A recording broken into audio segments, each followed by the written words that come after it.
Oh, hey, emotional Daniel. Yeah, analytical Daniel here. Do you have your notes on that new Zafty game? Well, hello to you too. It's nice to see you. Oh, geez, I'm sorry. Look, we just need to get this review going. Did you enjoy, what was it called? ToeShamBo? 100%, no doubt about it. Game of the year. Okay, look, you do this every time. You have really low expectations for a game, and when we get it in and you get a chance to play and it surprises you, and maybe sometimes in a refreshing way, you go all berserk and you call it Game of the Year. Look, I just need your notes. I need to know, give me your notes. We'll compile it, and we will, I'll take it from there. Okay, yeah, well, you've got my notes. I'll see you later. So, yeah. You. Hope you die. Okay, yeah, thanks.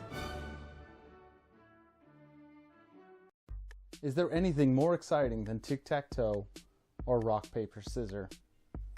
The answer, of course, is a resounding yes.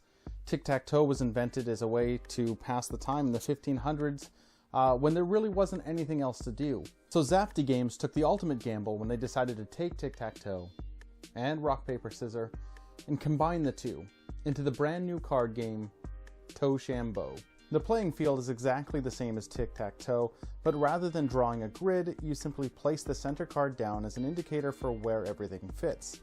Players each have a deck of cards in their color that they shuffle, then draw 3 cards from. On their turn, a player simply plays a card and then draws back up to 3. They can place a rock, paper, or scissor card anywhere on an empty spot, or they can play a card over another card assuming it can beat the card it was going over. There are also undo cards that you can play to reverse your opponent's move, and there's a bomb card that lets you clear a spot on the grid of all cards. Once a player gets 3 identical symbols in a row, they win the game. First and foremost, I'd like to address the most glaring issue I had with this game, not by talking about it, but simply placing it on the screen.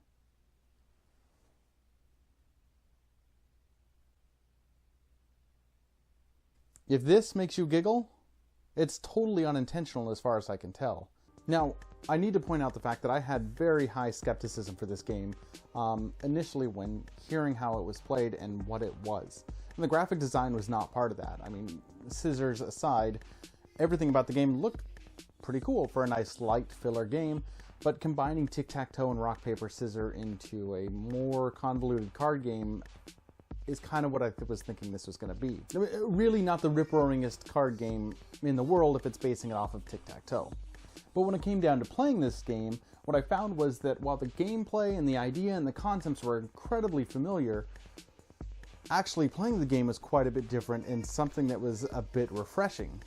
I mean, it's a game that's simultaneously incredibly familiar, as well as offers enough variability and options and randomness because you only get 3 cards in your hand at a time, that it is very reactionary.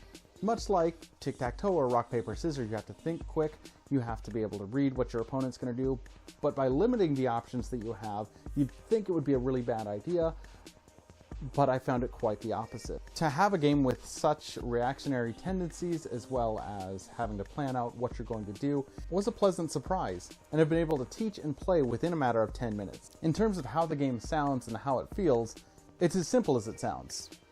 But it's also about 3 or 4 times more fun than it sounds as well. It's quick and it's easy.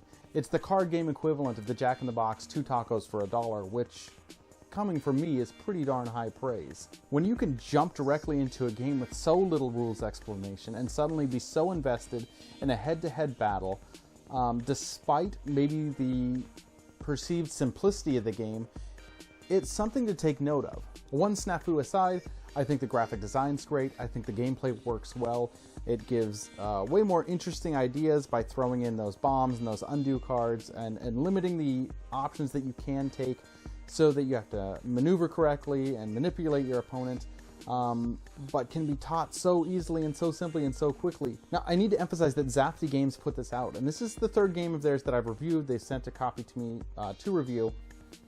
If I'm being completely honest, all 3 of the games that they've sent me, I've been a little bit skeptical on, and all 3 have surprised me and become games that I play frequently. And it's exciting when something like that happens from the same publisher. And so I enjoyed ToeShamBo. It's a game I'm going to keep around. It's a game that I can instantly teach to anyone and have a good time with.